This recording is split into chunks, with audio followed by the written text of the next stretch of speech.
Estás escuchando a Ernesto Sáenz de Buruaga. La mañana. COPE. Estar informado. Pues vamos a hablar ya con José María Aznar, como decíamos, de su libro, El compromiso del poder, de sus memorias, pero también de la actualidad. Y me va a permitir, presidente, insisto que el tratamiento de presidente es el que se da a todos los que han sido presidentes del gobierno. Presidente, le voy a preguntar por lo que hoy publica algún periódico, que al no ir ayer ningún miembro del gobierno, pues parece que se escenifica, estoy leyendo la Portada del Mundo, por ejemplo, la ruptura con el gobierno y con el presidente. La verdad es que yo tengo que decir que ayer fue un acto en el que estuve muy a gusto, muy feliz, y agradecí mucho todas las presencias. Agradecí mucho a los dos presentadores, José María Fidalgo y Josep Piqué, pues que presentasen el libro, y además yo creo que eso era todo un mensaje, todo, digamos, un símbolo en esa presentación. Pero no puedo dar razón de las ausencias. La verdad es que no puedo dar razón de eso porque los ausentes pues sabrán por qué estuvieron ausentes. De todas maneras, si algunas de esas interpretaciones tienen razón y si lo que se ha mandado es un mensaje de escenificación o de decisión de una ruptura, pues se toma nota. Se lo pregunto porque nuestra compañera María Daván decía que cuando se habla en el gobierno actual del presidente Aznar, se dice a ver por dónde sale hoy, y se hacen referencia a cosas como lo que dijo ayer. Me quedo más tranquilo cuando le escucho decir al presidente que la unidad de España no es negociable que cuando le oigo decir que llueve. Que cuando dice estas cosas que no gustan, vaya. No sé, yo creo que es la expresión de lo que piensan millones de electores del Partido Popular. Y es la expresión de lo que piensan, yo creo, que los centenares de miles de militantes del Partido Popular. Y es lo que por lo menos a mí me dicen, ¿no? que cuando un país tiene desafíos muy grandes, pues hay que adoptar posiciones claras y es bueno manifestar con alguna claridad las ideas que se defienden, porque si no se puede inducir a confusión. Y yo creo que la gente en líneas generales se siente mucho más reconfortada en un momento que en otro, ¿no? Vamos a alternar el libro con la actualidad. Bueno, por favor. Voy a empezar por el epílogo. A disposición. El epílogo a mí me trae a la memoria tiempos de juventud. En un cara a cara en Televisión Española había 3 periodistas. Uno era Oneto, otro Ramón Pi, otro yo. El programa lo dirigía Eduardo Alonso. Y Oneto le preguntó, ¿pero usted con esto que están contando aquí en esta televisión era presidente de Castilla y León, quiere ser presidente del Partido Popular? Y usted respondió, del gobierno de España. La carcajada de Oneto todavía la recordamos los dos, pero lo pensaba realmente en aquel momento. Sí, claro. Si no lo hubiese pensado, no lo hubiese dicho. Pero desde Castilla y León, cuando estaba empezando la política, con lo que sucedía, ¿ya tenía esa aspiración de intentar llegar al gobierno de España? Es que esa ha sido mi aspiración. Mi interés político ha sido siempre España, y la mejor manera que yo tenía de servir ese interés político pues era intentando ser presidente del gobierno de España. Obviamente no a cualquier precio y obviamente sabiendo bien lo que quería para mi país. Y sigue siendo mi ambición. Es decir, yo ayer decía, yo nunca he tomado ninguna decisión en mi vida política que no fuese pensando en el interés general de España. En el libro habla de muchas cosas, lo contaba antes, 11M, la Iglesia, política exterior, Cataluña, economía, el 11M, Irak, pero también habla del PSOE. Hoy el PSOE inicia una conferencia política y, por decir algo de lo que yo he leído en el libro, cuando menos habla de adversario desleal en distintas ocasiones cuando usted era presidente del gobierno. Les acusa de haber tenido un sentido patrimonial de España y veían que gobernar el Partido Popular como una anomalía. Es muy duro usted en estas memorias. Si no le importa, Ernesto, vamos a hacer dos. En lo que se refiere a las actividades que tiene el Partido Socialista estos días, yo les deseo que la culmine con éxito. Por lo tanto, yo no quiero interferir ahí. Además, eso es doctrina entre adversarios, entre buenos adversarios en su caso. Históricamente, lo que yo quiero decir es que en el año 1996 una parte de la izquierda, entre ellas una buena parte del Partido Socialista, vio la victoria del Partido Popular como una anécdota, como consecuencia de una especie de confabulación que les había privado de un poder que casi ellos lo expresaban, decían, nos pertenece de manera natural, ¿no?, en un país mayoritariamente de izquierdas como es España. Cuando la legislatura perdura, y es la legislatura más larga, y se convierte en la legislatura más larga de la democracia, y es coronada por deseo de los españoles, con una mayoría absoluta que puede calificarse de brillante, pues se rompen mucho los esquemas de mucha gente. ¿Qué es lo que está pasando aquí? Esto no puede ser posible. Esa es una sensación que se acentúa a partir del año 2002, cuando la progresión de esa mayoría hace que la expresión del éxito que el PP representa sea cada vez más significativa, y la mayoría social de España está cambiando de una manera muy clara en favor de las posiciones que expresa el Partido Popular. Y a partir de ese momento pues empieza a suceder unas políticas extraordinariamente radicales, pues que terminan al final en la vuelta a las políticas peores de la vida española, de la historia de España, que son las políticas de exclusión, de querer excluir al adversario, de querer excluir a la mitad del país, de romper los pactos constitucionales, de poner en cuestión la transición democrática, etcétera, etcétera, ¿no? Esa es la historia, ¿no?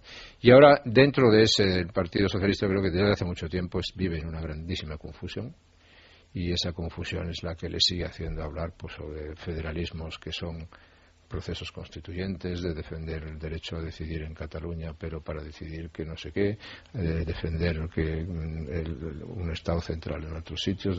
Eso es un gran lío en el cual pues también convendría y sería positivo que tuviesen alguna luz, ¿no? Por cierto, que lo deja escrito en el libro. Es lo mismo planteamiento que tenía el PSOE el año 2000, y es lo que dice usted que le hizo ganar las elecciones. Sí, por eso leer de vez en cuando historia es importante, porque puede sacar a uno consecuencias provechosas para no continuar en los errores o para tener algún acierto. Vamos a hablar de economía. Dedico un amplio capítulo a la economía.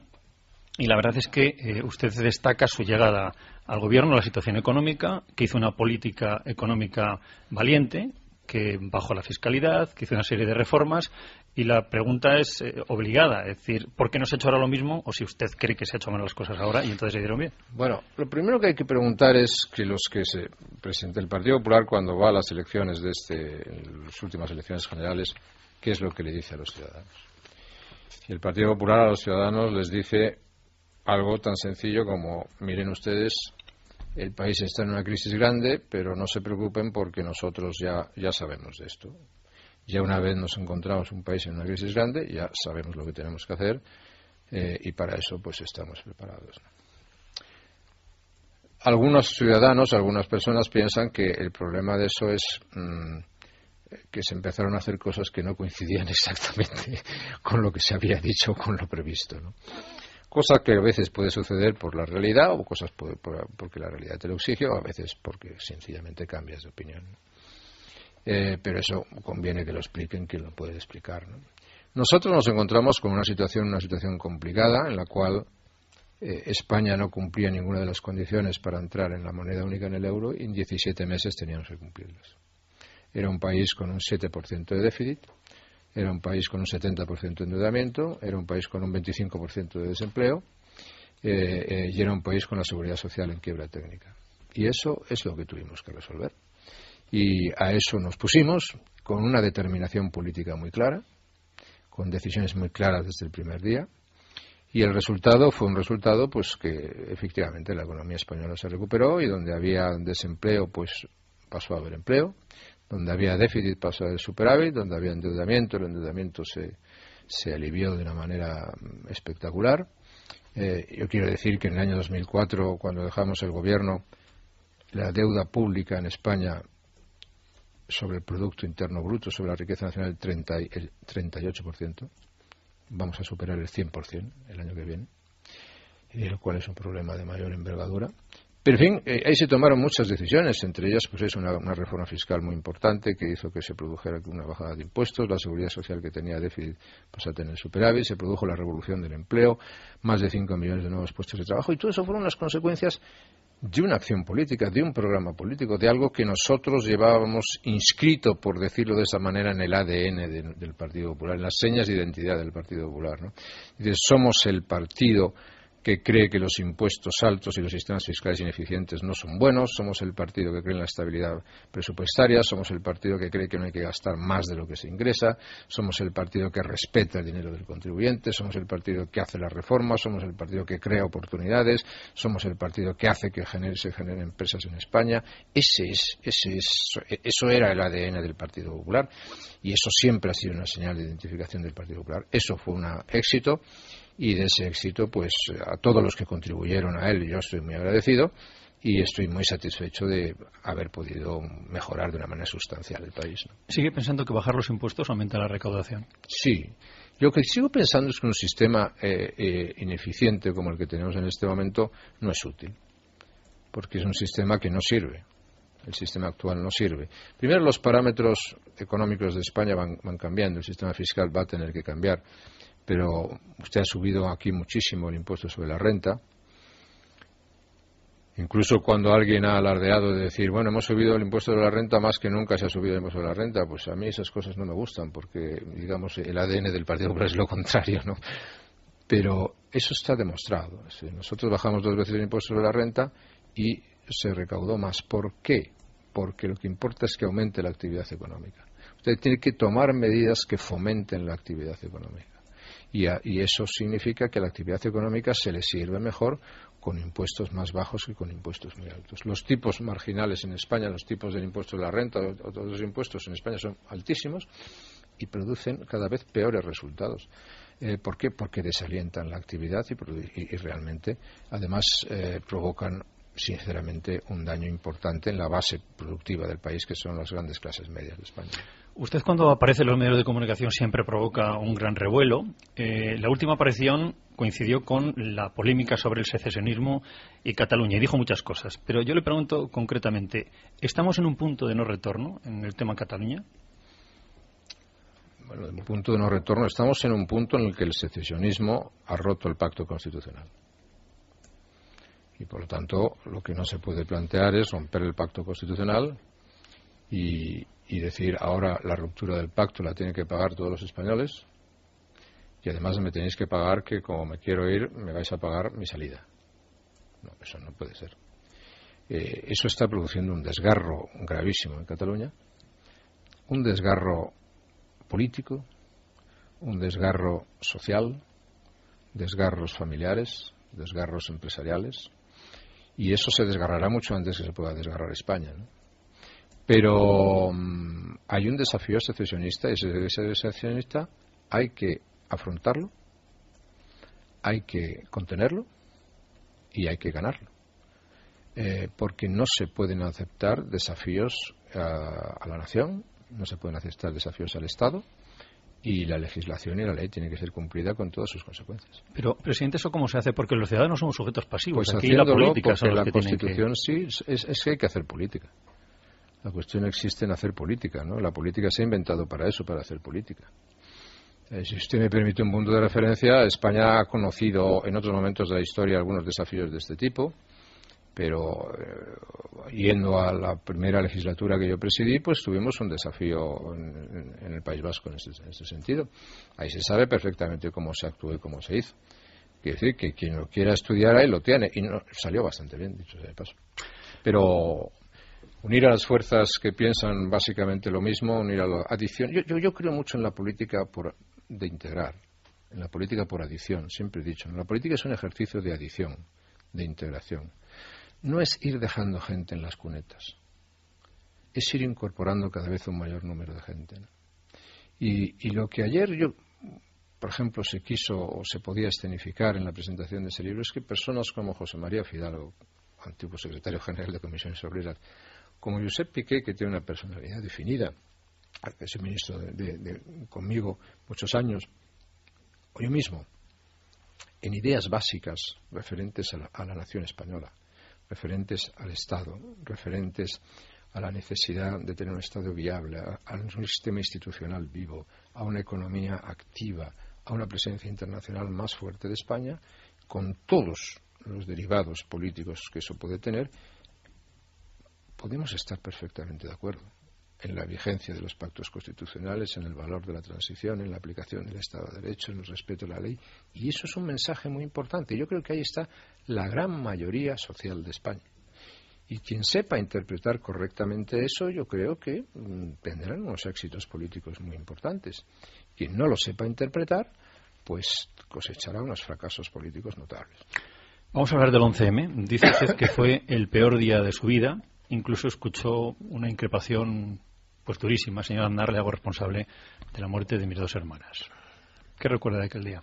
Bueno, escuché esa imprecación, que fue una imprecación muy dura, como digo, por alguien que se creía con derecho a hacerla, pero también escuché muchas cosas, digamos, positivas. La vida está llena de momentos felices y de momentos a veces amargos, pero uno no vive con la amargura. Aquellos fueron días muy duros porque había muchos españoles sufriendo y porque quisieron cambiar el rumbo histórico de España y lo consiguieron. Esa, junto con las víctimas, fue la mayor dureza de aquel momento. Entonces, pero uno no va personalmente con eso, ¿no? Si yo estoy muy agradecido a los españoles que me hicieron presidente del gobierno, a los ministros que colaboraron conmigo, o a los que no eran ministros que colaboraron conmigo. Estoy muy agradecido de la confianza que tienen los españoles en mí, y mi vida personal hoy pues es una vida de plenitud, mi vida personal, mi vida familiar, mi vida profesional. Es decir, me van muy bien las cosas, por decirlo de esa manera, y estoy muy bien, muy contento y muy a gusto, ¿no? Pero la vida está llena de eso. Al final tienes que sobrevolar a los momentos tristes o los momentos amargos, porque la vida al final es mirar hacia el futuro, encarar el futuro y tratar de ganarlo, ¿no? Subrayó una frase suya: he envejecido más en 2 días que en 2 años. Que en 8 años. En 8 años. Sí. Aquellos fueron días muy duros, y además fueron unos días en los que se vivió algo que nunca se debía haber vivido, y es que una parte de la izquierda española responsabiliza al gobierno de la situación. O sea, una parte de la izquierda española lo que dijo fue: los responsables de esos atentados no son los terroristas, es el gobierno. Y eso no tenía precedente político en ninguna democracia del mundo. Y creó un precedente tremendo, terrible. ¿Por qué? Porque eso significaba la ruptura de todas las reglas políticas escritas y no escritas. Bueno, hubo que tomarlo, ¿no? Hablaron de un golpe de Estado, incluso. Llegó a hablarse de un golpe de Estado, ¿no? Llegó a hablarse y hubo algunas fuerzas políticas perfectamente identificables están dichas ahí, están escritas en el libro, ¿no? Y personas en concreto que articularon esa política, ¿no? Eso rebasó todos los límites de lo que, digamos, es aceptable, no solamente en un comportamiento personal digno, sino en un comportamiento político mínimamente civilizado, ¿no? Nos llama mucho la atención, todos seguíamos entonces las ruedas de prensa del ministro del Interior, todos estamos pendientes de qué es lo que pasaba, y luego en esas memorias usted cuenta que el CNI, los espías, para entendernos todos, no habían detectado nada. Tuvo un informe en el que decían que no había nada, no se podía pensar más que en ETA en los primeros momentos, y luego ya cuando se dio otras vías, usted dijo: se investiga la verdad. Esto no lo ha dicho nunca y lo ha guardado hasta estas memorias. ¿Por qué, con todas las críticas que ha tenido estos años? Yo pedí un informe personal al director de inteligencia porque quería saber su evaluación, y ese informe me fue entregado el sábado al mediodía, sábado día 13. Las elecciones fueron el día 14, el sábado día 13 al mediodía, y en ese informe una de las cosas que se dicen es la que se publica en ese libro, ¿no? Que no se está en condiciones de respaldar ninguna de las hipótesis que en ese momento estaban encima de la mesa, de dar por buena. El hecho que se comenta es el siguiente: en aquellos momentos, supongo que ahora también, pero no lo sé, ¿no? Pero en aquellos momentos las relaciones entre el Centro Nacional de Inteligencia y la famosa ahora agencia norteamericana NSA eran muy estrechas, como eran muy estrechas y de gran confianza las relaciones entre el gobierno de España y los Estados Unidos, que ojalá volviesen a ser así de estrechas como entonces, ¿no? Y entonces ahí lo que se pidió expresamente fue que la NSA hiciese todo lo que es capaz de hacer la NSA, para entendernos, ¿no? Espiar. No, hacia atrás, ¿no? Y entonces, y por supuesto, se habló con todos los servicios de inteligencia con los que hay que hablar, ¿no? En el mundo árabe, con el servicio de inteligencia de Israel, con el servicio de inteligencia de Estados Unidos, con los alemanes, los franceses, con todos, ¿no? Nadie detectó nada. nadie sabía nada.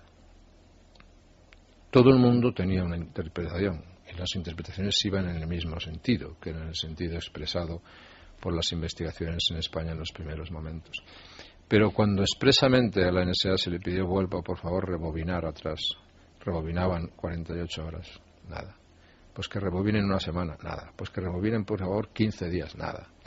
Y eso es lo que se expresa ahí, ¿no? No se ha detectado nada ni antes ni después, ¿no? Era un silencio total. Y eso es lo que a mí se me dice, y se me dice, por eso no podemos respaldar ninguna de las... Es lo que se dice, pues el día 13, sábado al mediodía. Lo cual no impedía pues que desde el día anterior se estuviese diciendo pues que el gobierno engañaba, que el gobierno mentía, que estábamos dando un golpe de Estado, que habíamos ido a ver al rey para pedir la disolución de las Cortes, que íbamos a meter a no sé cuántos en la cárcel, que había suicidas en no sé dónde, que todo aquello que fue realmente algo, bueno, de los días negros de la historia de la democracia de España, que también los tiene. Esos días son uno de esos días, ¿no? No se demuestra que usted no mintió, pero ¿por qué no se defendió La antes? orden que tenía el ministro del Interior y que cumplió a rajatabla y ejemplarmente fue decir la verdad con todo lo que se supiera, con todas sus consecuencias. Pero es que transmitíamos prácticamente en tiempo real. Lo que no estábamos dispuestos era a dejarnos a ser arrastrados por lo que significaba una corriente política absolutamente de comportamientos políticos totalmente inaceptables, ¿no? Ahí no nos iban a arrastrar de ninguna manera. ¿Algún día sabremos la verdad? ¿Usted pide que algún día se sepa? Pues yo, claro, ¿cómo no lo voy a querer? ¿Cómo no lo voy a querer? Y espero y deseo que se sepa, ¿no? Pero yo sigo opinando y sigo diciendo que los que concibieron aquello tenían un objetivo político muy claro, ¿no? Que era interrumpir el curso político de España. Y lo consiguieron. Bueno, y a partir de ahí, pues que cada uno extraiga sus consecuencias en función de eso y de los comportamientos de unos y otros en ese momento, ¿no? Los países cuando miran la historia, y yo siempre digo que cuando quieres resolver un problema o quieres afrontar las cosas, tienes que mirarlas cara a cara, ¿no?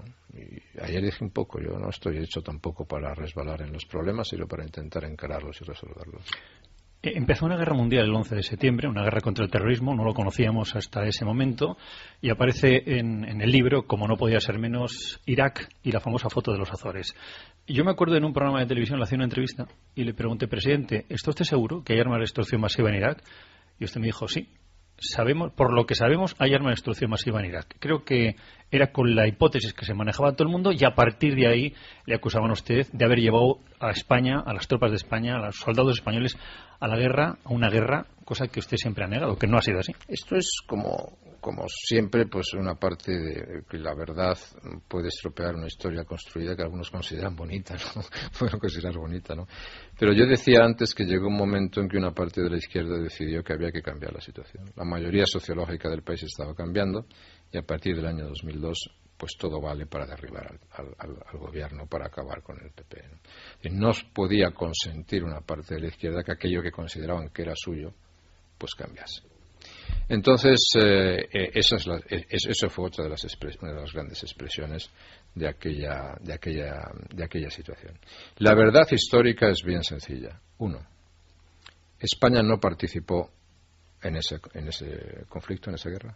España no mandó un solo soldado a esa guerra. Cuando se mandaron soldados a Irak, eran soldados bajo el mandato de las Naciones Unidas por una operación de estabilización.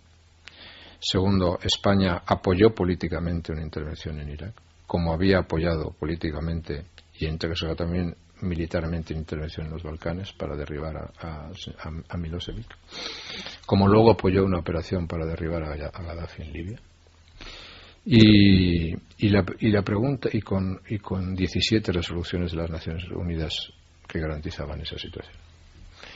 La pregunta es, ¿por qué algunos se empeñan en decir que España participó en una cosa en la que no participó? Porque España sí envió tropas en la primera guerra del Golfo contra Saddam Hussein, en el año 1990, gobernando mi predecesor, Felipe González. Y conste que no le critico la decisión. Mandó tropas. Y tropas de reemplazo. Ojo, soldados de reemplazo. Pero no fue el caso. Lo que hubo fue un apoyo político, porque había unas alianzas políticas. ¿Y por qué? Porque aquella intervención en Irak no se puede explicar sin el 11 de septiembre. La intervención en Irak es una de las consecuencias del 11 de septiembre. Y porque España, que tenía en aquel momento, sigue teniendo ahora un problema de las consecuencias del terrorismo, pero tenía el problema del terrorismo desde hace muchísimos años como uno de los problemas más importantes y vivos, no podía permitirse no ser solidaria ni ser comprensiva de un aliado como los Estados Unidos. Los Estados Unidos deseaban y querían la amistad de España y España fue solidaria con los Estados Unidos. Cuando nosotros nos sentíamos amenazados, nos gusta que sean solidarios con nosotros. Cuando nuestros amigos se sienten amenazados, debemos ser solidarios con ellos. Esa fue la expresión de una solidaridad y fue la expresión de una alianza muy importante. Y eso coincidió con el momento de influencia más importante que ha conocido España en la esfera internacional en mucho tiempo. Y por último, como conclusión de todo eso, me dice, ¿y por qué España apoyó políticamente todo eso? Pues se lo voy a decir con unas palabras muy claras, Ernesto. Porque convenía al interés nacional de España. Punto. Convenía al interés nacional de España y de los españoles. Era muy importante nuestra actitud a la hora de abordar y de resolver problemas que teníamos que resolver en España en beneficio de los españoles. Solamente por eso. Al margen de la política hay un detalle humano en esa guerra de Irak que yo creo que a usted le ha dolido, que es la muerte del hijo de Julián Guita, que en el libro refleja que le llamó, que le escribió, pero que nunca le ha contestado. Yo supongo que eso le quedó un poco de amargura personal, ¿no? No, lo entiendo. Sí, quiero decir que lo entiendo. Lo siento porque yo tenía una buena relación con Julián Guita, que me gustaría recuperar, pero él estaba allí trabajando como corresponsal, y cuando se trabaja de corresponsal en zonas de riesgo, pues uno corre sus riesgos, ¿no? Desgraciadamente le tocó al hijo de Julián Guita, pero no ha sido el primer corresponsal que ha fallecido haciendo su trabajo en una zona de conflicto, ni probablemente, por desgracia, será el último. Hemos hablado del terrorismo internacional, hablemos del nuestro de ETA. Mi pregunta sería muy directa y muy sincera. ¿Qué ha pasado? ¿Cuánto hemos cambiado en los últimos tiempos para que las víctimas ahora vayamos a una manifestación y gente del PP sea silbada y otros aplaudidos? ¿Qué está pasando? ¿Qué ha pasado en los últimos años, presidente? Bueno, vamos a ver. Lo primero es decir, ETA fue derrotada, ¿no? Cuando se produce la ley de partidos, la ley de partidos que fue consecuencia y que produjo también una gran movilización social. Yo ayer recordaba que, por ejemplo, las organizaciones sindicales, Comisiones Obreras y OGT, votaron a favor, se manifestaron a favor y suscribieron el pacto antiterrorista. Hubo una movilización social en España muy grande.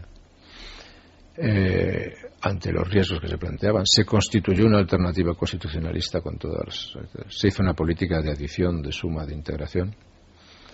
Pero se tomaron decisiones muy importantes. Una muy importante fue considerar a ETA no como los comandos por un lado y una política que hay que consentir. No.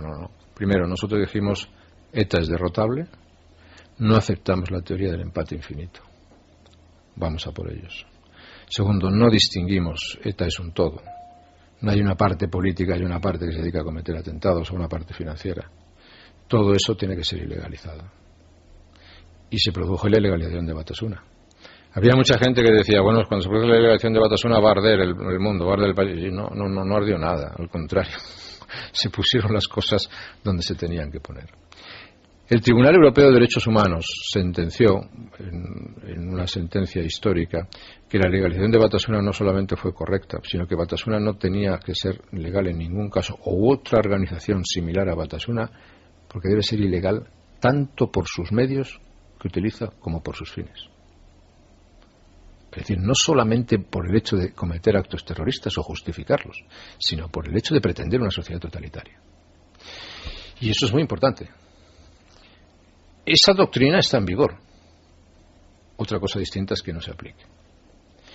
Pero esa doctrina está en vigor. Entonces lo que yo digo y quiero repetir es que a los que piden respeto a la sentencia del Tribunal Superior de Derechos Humanos de Estrasburgo, que es una sentencia con la que yo discrepo, pero que respeto, que dice que la doctrina Parot se ha terminado y que los terroristas pueden salir a la calle rápidamente, esperemos que el Tribunal Supremo pues haga una interpretación correcta y adecuada de todo eso, también deben pedir que se aplique la sentencia que dice que Batasuna debe ser ilegalizada o el equivalente de Batasuna por sus fines y por sus medios.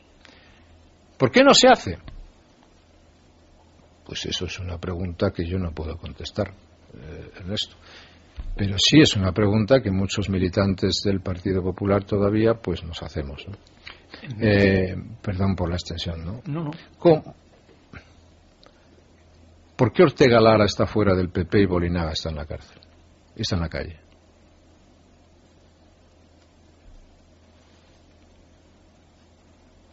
¿Por qué usted me tiene que hacer esa pregunta?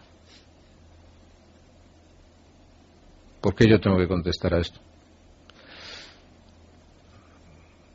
¿Qué es el PP? El PP era el partido del cumplimiento íntegro de las penas, el partido que digamos que ponía todo en su carne para derrotar a ETA, el partido que tuvo que pagar un tributo en víctimas verdaderamente increíble para mantener sus ideas de la libertad, la Constitución, la idea de España, la idea de un País Vasco libre. Es el partido del cumplimiento de la ley, es el partido de la legalidad, es el partido que termina con la Kale Borroka, y es el partido que con la ayuda de todos los españoles pues acaba derrotando a ETA. ¿Por qué ahora tenemos que vivir una sensación en virtud del cual lo que hemos ganado da la sensación que se pierde? Pues eso me gustaría que usted no me tuviese que hacer esa pregunta, pero me gustaría que no estuviésemos viviendo estas circunstancias. Se la voy a hacer de otra manera. Usted nos oye de vez en cuando. Me consta que cuando está en España oye este informativo. Y le pregunto directamente, nos ha escuchado decir que aquí el gobierno socialista ha negociado con ETA. Las actas de la banda terrorista hacen un planning que se está cumpliendo. Y el gobierno, pues en estos momentos está ahí. Pero la hoja de ruta que se hizo en el gobierno de Zapatero se cumple a rajatabla. ¿Esto también lo interpreta usted así o es solamente una interpretación de los medios de comunicación? Yo creo que la respuesta a esa pregunta solo puede tener quienes en este momento están en el gobierno. Los demás podemos tener una preocupación o una inquietud. Deseo que eso no sea así, pero al final la política son hechos y los hechos pues indican pues que existe, digamos, una tendencia a un mantenimiento de una situación o de un status quo que, en mi opinión, pues no produce unas consecuencias deseables. ¿No le gusta? No me gusta. Fallaron 3 veces los etarras para derribarle en un viaje al País Vasco. 3 veces lo intentaron con misiles y las 3 fallaron. Tiene suerte, ¿eh? De hecho intentaron 4. Se ha labrado 2. De hecho intentaron 4, ¿no? Pero la otra, la del coche bomba Madrid, sí, tiene más vidas que un gato. No. Bueno, tentemos. No, hay que tener, en todo caso hay que tener cuidado, pero ahí afortunadamente tuve mucha suerte y también me he agradecido a la gente en aquellos días su actitud conmigo, ¿no? Se habla mucho de su relación con los presidentes extranjeros, ocupa un buen capítulo de su libro, Las relaciones internacionales. El presidente Bush y las relaciones España-Estados Unidos vivieron una época probablemente sin precedentes, que luego, pues con la llegada de Zapatero, no levantarse ante el paso de la bandera, sacar las tropas de Irak, se deterioró hasta el punto que no ha vuelto ningún presidente. Usted resalta que eso significó mucho para España, incluso cuenta con don Arraiz en sus memorias que usted intervino para que el Fondo Monetario Internacional le diera dinero a Argentina. Es decir, incluso Bush, la primera gira europea, primer país, España, que todo el mundo se quedó. ¿Y por qué va a España? Con los celos de Francia y Alemania. ¿Tanto hemos perdido en la referencia internacional en los últimos años? Yo sé la imagen que tienen muchos españoles del presidente Bush, ¿no? Pero yo tengo que decir que el presidente Bush ha sido el presidente norteamericano más amigo de España de la historia. El más amigo de España. Y por lo tanto los españoles debemos saberlo. Luego hacemos lo que queremos, pero debemos saberlo.